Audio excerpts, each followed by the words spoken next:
Hey guys, welcome back to Conversations Around the Table. We're so glad you're with us today. Aren't we, girls? We're so glad. In unison. Yeah. Today we're going to talk about a subject that I feel like has really, has a real grip on people. Mm-hmm. It ebbs and flows out of people's lives, but I think at some point in everyone's life, everyone has to deal with fear. Yeah. And so today's topic is, what's the topic? Fear is not your friend. Fear is not your friend. I just couldn't remember the title. But I know we're talking about being afraid. But we are drinking. Yeah, we're drinking iced coffee. Iced coffee. Cheers. We're waking up. No, today's topic.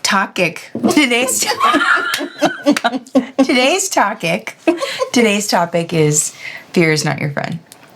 And actually, it's a kind of a serious topic that we're going to go into because I feel like people are gripped by this. I know I personally have in really specifically one time in my life. It was about 6 years ago. I'll just kind of start us off. But about 6 years ago, we went through a really hard season. I've shared about this before in business. And I can remember and it was actually during COVID, which it wasn't about COVID, but it was in that season. And I remember just every night I felt this weighty, in the middle of the night, this weighty heaviness on my chest. And I was so gripped by what might happen or what could happen or what really I believe the enemy wanted me to believe is going to happen. Right. And I almost feel like there's like phases of fear. Yeah. Which is what will, what can, and what is. Yeah. And if you think about it, it's also phases of agreement too, coming into agreement with something. And I can remember just feeling that like weight on my chest. I felt like it was like this close to my face, my whole body. I even remember looking up, I feel like I'd seen a picture or something where there's like a photograph or something that there's a picture on the internet where there's like this demonic presence kind of hanging over someone's body, and it's like a tormenting thing. Yeah. And it took a while to kind of come out of agreement with that fear and come out of agreement with what I was decreeing and declaring isn't going to happen. Yeah. But those are real things that we walk through. There's real things that we can partner with, and there's real things that we can come out of agreement with. Yes. So that's kind of something I went through. Yeah. So what did that look like for you when you felt gripped by fear in that time frame that you were dealing with? Was it like you having a hard time? I couldn't sleep. I would wake up in night sweats. I would wake up with that foreboding feeling that something's going to go wrong. Most of it was just robbing sleep more than anything. Which is so impactful to it is, right. So many things. Right. I mean, in our lives, the way we think, our health, our energy, all of it. Yeah. Okay. I also can remember too, just that sense of like when the Lord was kind of walking me through the release of it. It's almost like you see there's two realms, and the realm of a sane mind and the realm of a mind that is kind of insane. Right. And there's like this. I feel like fear, we know that fear is a spirit, and we know that we can partner with that. But in the spiritual realm, we actually have a choice to not engage with the insanity of it. And I remember the Lord walking me through that season of just like, you can partner with this, because there is a choice in it. Totally. You can partner with it, and you can go, it will make you eventually go insane. You think about schizophrenia and things like that. I'm not saying I was going to be schizophrenic, but there are layers to, I think there's layers to fear and layers of engagement to fear. And I remember the Lord showing me that if you exalt this fear and do not give the fear back to me, then you're not empowering the one that can actually bring life to you, but you're not empowering the one that can release you from the fear. Right. And bring a better outcome. Exactly. Yes. And until I realized that, until I actually saw that moment, it was like I saw it even in the spirit, like that when you, like there's rules of engagement in this stuff, right? Yes. There's rules of engagement. And if we don't break the agreement, if we don't break the power and actually exalt the Lord above the fear, Right. then we aren't giving him permission to deal with the fear. Exactly. Right. Or the situation. Or the situation. Right. Yeah. Yeah. So it was intense. Sorry, I didn't mean to start off so intense, everybody, but I mean, let's go. Espresso. Yeah. So can you guys think of an example of just like that thing that just like is gripping? Yeah. Who Yeah. wants to go first?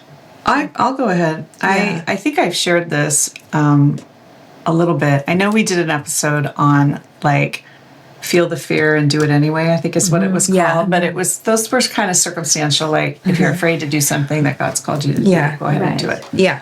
Where this is like fear is real. It's a real spirit that's not from the Lord. Right.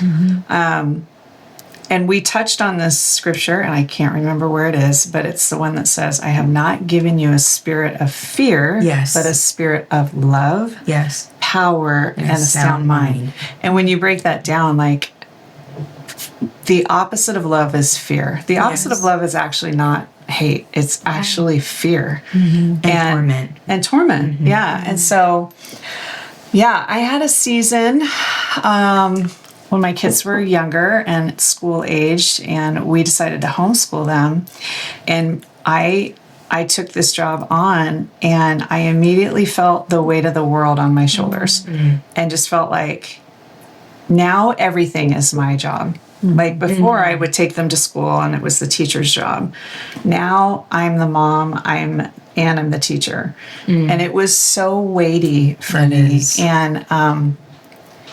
And I think where I went wrong is I was believing the wrong things about God, which we've talked about.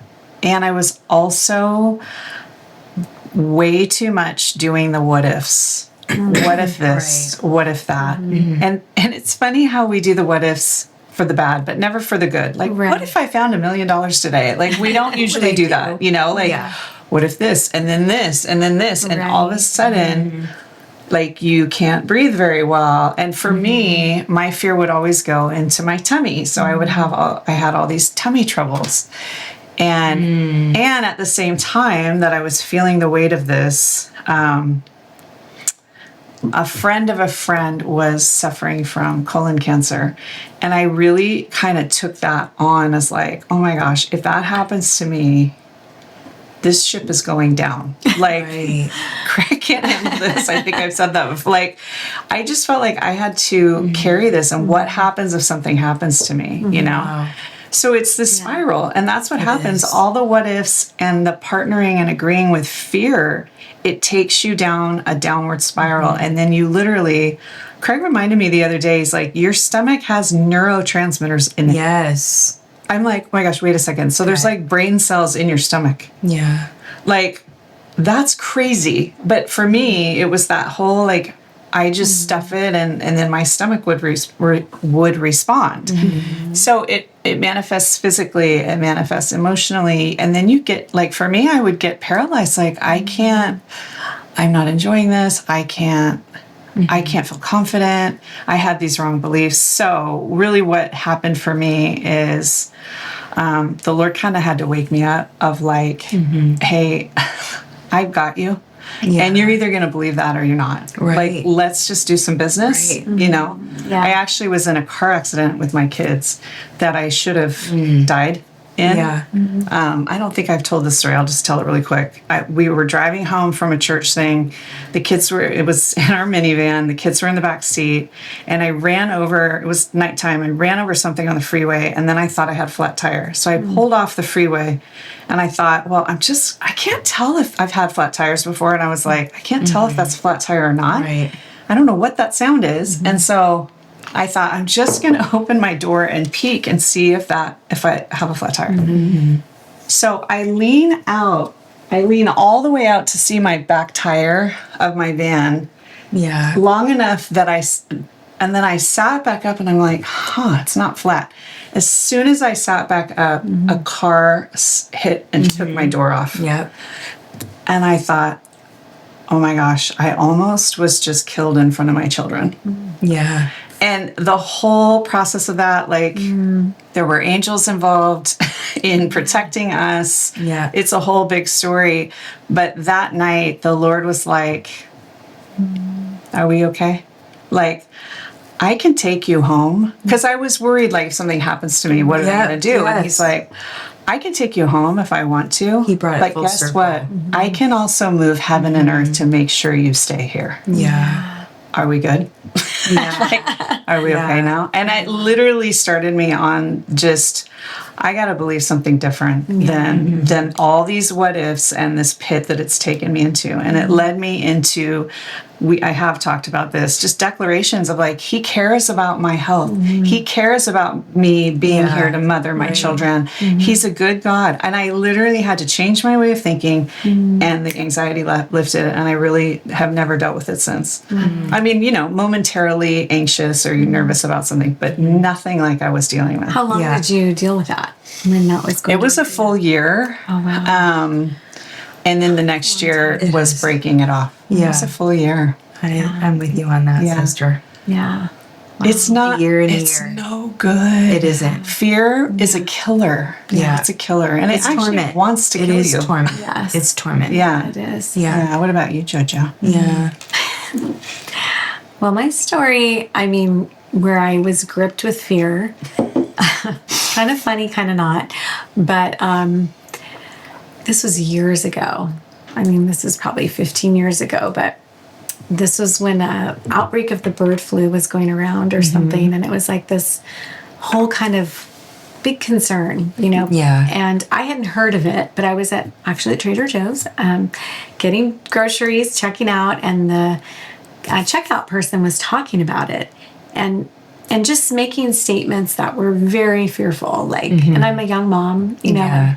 it's like, this thing is going to kill people. It's coming to where we live, like just all of these things. And I remember literally feeling like I could start to feel fear coming at me. And I said, no, I'm not. Nope, I'm not agreeing with any of this. I'm not receiving this fear, because I knew at that point what it was. I knew what was happening. But there was like this little tiny piece of what he said that stuck with me. And I heard, and I don't remember exactly what it was, but I agreed with it. And it was just like immediately this thing overtook me. And I've never had an experience like this before, since this was my one and only with this. But I left the store and I was gripped with fear, irrational, like completely irrational fear over getting the bird flu, dying, and my children not having a mom anymore, And I was driving home and I was just sobbing. Sobbing. I was fully convinced that I was going to get the bird flu and die. I mean, it's so funny to say it now, what in the world?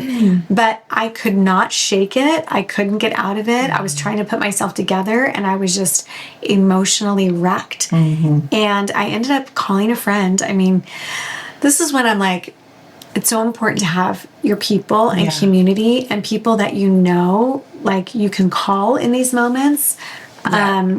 My husband, he says it like this: dig your well before you're thirsty. Like, you need to have a well of relationships and connectivity to people, so that when you have these crisis type situations or something going on, that you know who to call, or you have a friend you can call. So I called my friend, who I knew was very versed in spiritual warfare, and I knew I was just like, I'm doing everything I can possibly do in and of myself to not agree with this and to get over this. And because I knew it was irrational, but I couldn't shake it. Yeah. And I called her. I'm like, That's when you know it's spiritual too. Oh yeah, I did. I knew it, but I couldn't shake it. Yeah. And so when we know we do all the things we know to do, and I'm trying to like stand in the truth, sometimes we have to call a friend. Yeah. And it was I got to call a friend. Like I need somebody to come alongside me in this. So I called her, and she's like, come over. And I got somebody to watch my kids, and I raced to her house, and I was just a wreck. And she like immediately just started praying with me and broke off the spirit of fear.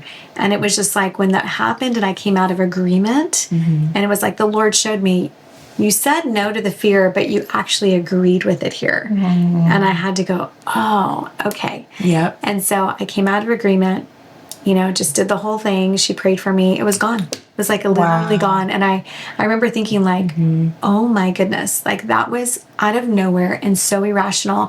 But honestly, it gave me so much compassion for people who struggle or that comes at them or they're gripped with it. I thought that was the worst feeling and the worst kind of emotional roller coaster I'd ever been on.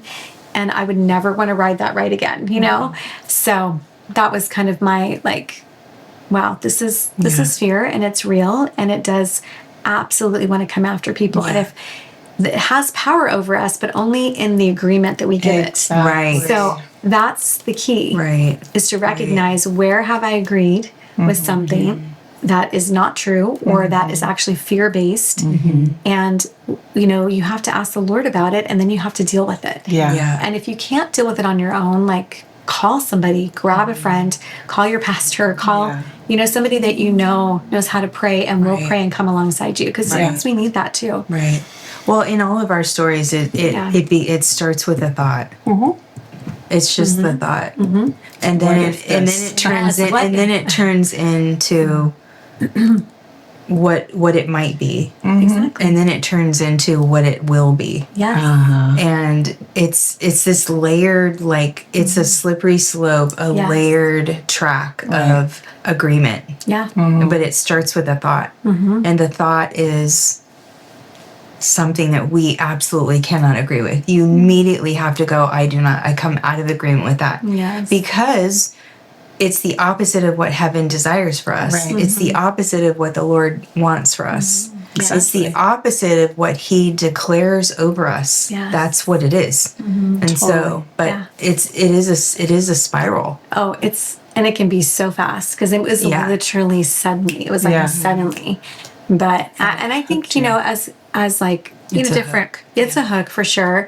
And I think like in your situation, you were a mom of young kids at the time. So was I. And I think that's a vulnerable space of a season of life because you have these babies that you're responsible for, you're caring for, you love, so much, and you don't want anything to take them away from you or you away from them. Right. So he knows, like the enemy knows, like those little vulnerable places. And if we're not protecting those, protecting our thoughts, what we're thinking, or even allowing ourselves to like go there, because it begins with that slight agreement, that thought of like, what if, or okay, that could happen to me, or what if that did happen to me?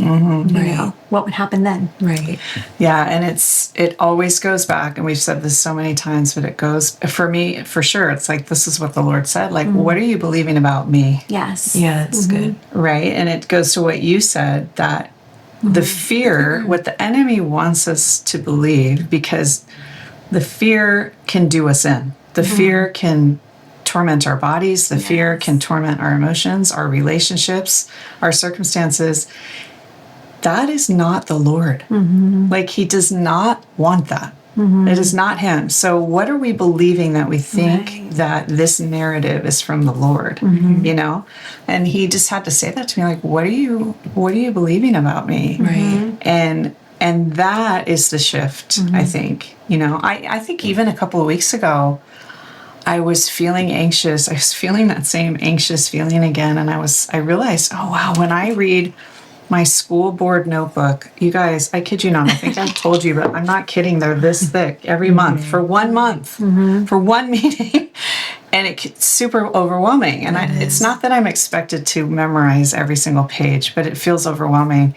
And I could feel that same old anxious tummy coming up. And I'm like, I've felt it a couple of times. I think you even called us. Yeah. You texted us and you told us about your tummy. Because you're familiar with the... Yes, I knew. You're familiar with it, And so I said, all right, Lord, at first I thought this is just because it's new and it's normal to feel nervous. You're gonna and it's an intense thing. Like those board meetings can be intense. I've got enemies out there that are filming me. Like it's intense.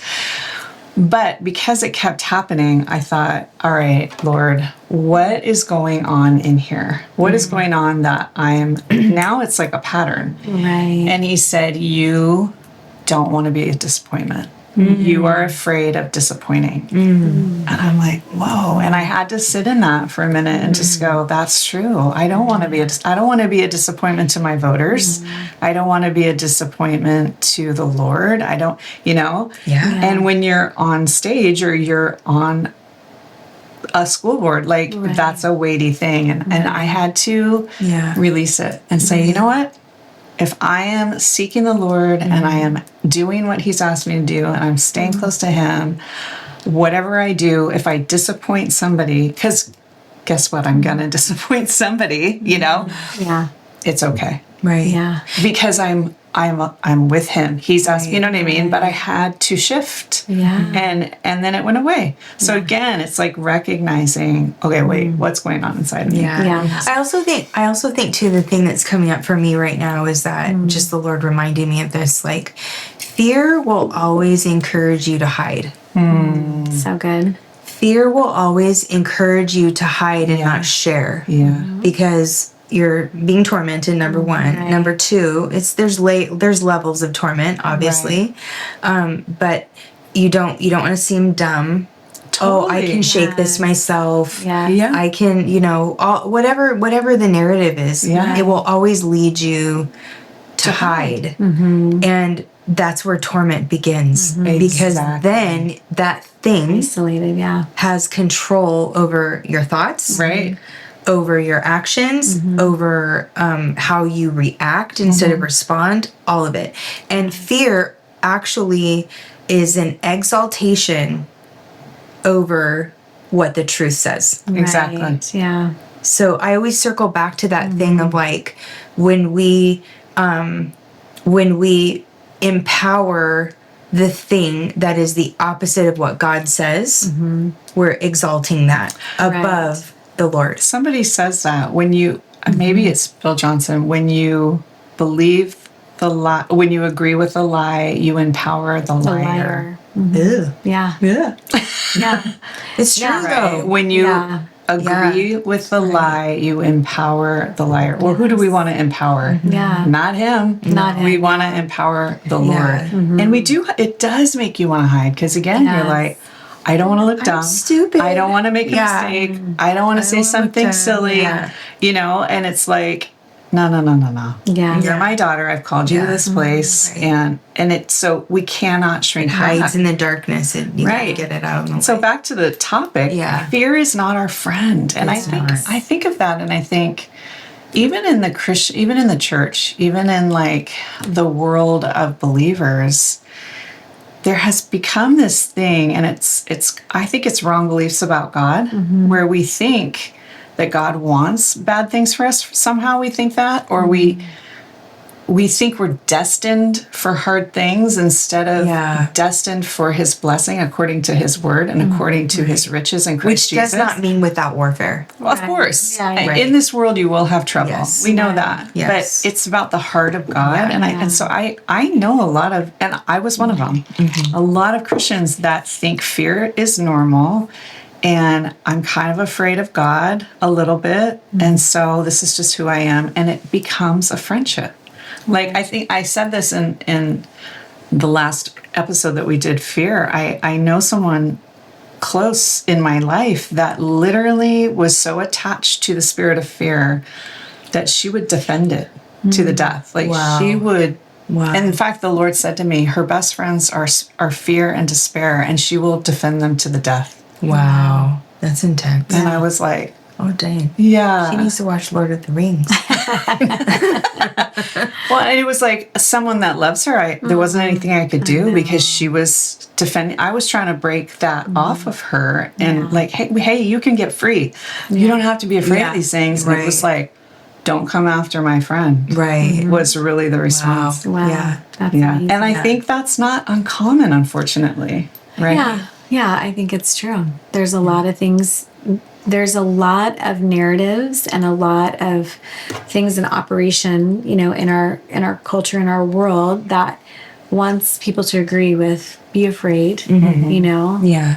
look out for you, Yeah. don't let other people know what you're really thinking or feeling. Don't risk, don't be vulnerable. All those things that actually are the very thing that really helps anyone, all of us, get free. Yes. Is to share our heart and what we're Right. experiencing, and to connect and community and with other people, and recognize when we need help getting Yeah. out of a place of just a stronghold of Right. partnership with something Right. that, whether we knew we agreed with it or we didn't, it's there. And so we gotta break free from it. Yeah. Right. But I'm sure a lot of people have heard this before, but I love the acronym for fear is false evidence appearing real. Yeah. And I remember when I heard that years ago, I was like, gosh, that's such a great way to explain and to think about fear.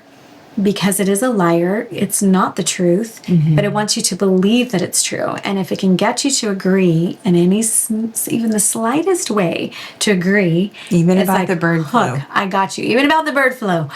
Right. It's going to happen to No, you, and it's you're going to true. end up not being there for your kids. Right. It's irrational. Yeah. It doesn't make any sense, but it's gripping, and it wants to do the very Yeah. thing that you said, just to Yeah. be like, Right. I'm taking you out. Well, and just really quick, I think when you can recognize that it's irrational when you Yes. start making plans around the fear. Yes. So Yes. okay, if this happens, then if I have to go here, then I'll just do this. Yeah. And then okay, I'll set this up, and okay, I'll make sure that if I die, my kids are going to have enough diapers, or Yes. whatever. Like if you start building Out of your fear. if you start building a narrative, a Yes. world around the fear, Yes. then you've reached irrational fear. Yeah. Right. Absolutely. I'm not talking about proper planning. I'm talking about irrational fear. So Right. let's just all say it together. Fear is not your friend. Don't Fear is make not it your a friend. Yeah, fear is not your friend. Yes. This is something I think we could just talk about for hours, Yeah. honestly. Unfortunately, it's a thing, but I think God's heart is for people to be free of fear. Absolutely. And fear of torment. Yes. Right. So, if you have a fear in your life, if you have something that is irrationally taking over your heart, please reach out to someone. Please get prayer. Please don't be afraid, because the enemy will always want you to keep it in the dark.